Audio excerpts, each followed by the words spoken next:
if God's telling you to do something, it's because he set the stage for you. Like, he's already gone before you. God always goes before you. So if he's telling you to do something, it's because he's set it perfectly so that this thing works in your favor, right? But like, we tend to hesitate, and the perfect time then has to move because you didn't take the opportunity.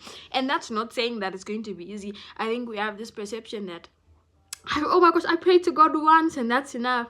That's not enough. Like, let no one lie to you that praying once is enough. You pray for that one thing once and it's enough. It's not. I prayed for things 4 years ago and I'm getting them now. 4 years ago. Not once, last week, 3 weeks. That's not how it is with God. And there'll be a day when you have all the things that you want or the things that you prayed for. And majority of the time you realize that when you get those things, you're going to pray for other things. Which, again, it keeps you human, because as a human being, you should desire stuff. That's what keeps you alive. But, like, also don't do this thing of idolizing the blessing, right? You're making this blessing your God. You're making a Range Rover your God. And you get the Range Rover. And then you don't even take care of the Range Rover.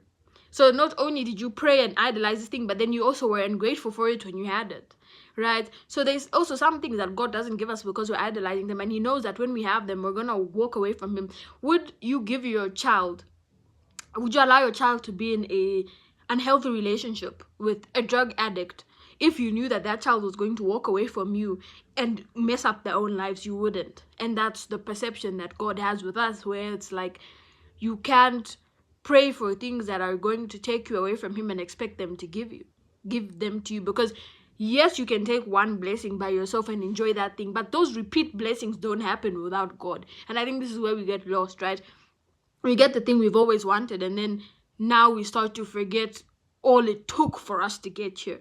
You know, we get the husband that we wanted, or we get the car that we wanted, or we get the job that we wanted, and we don't remember how it was when we were in Egypt, when we were crying every day, when we didn't want to work the job we were currently working.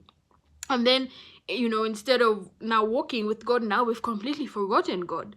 And then now, let me tell you one thing about God, and I can actually tell you this, bro. If you walk away from God, he gives you a blessing, you walk away from him, and then let's say, you know, in 5 weeks or, you know, 5 years, you realize that, like, that blessing wasn't what you thought it was, or, you know, now you're lost, you've gotten lost in the world. You know what God will do? He'll take that thing away from you, and he will rip it from the bottom and go. The same way you were in Egypt before, he'll put you in a different place where you put you in the desert to struggle, so that he can again now build you up the correct way. And if you do it the same way, he'll do the same thing again.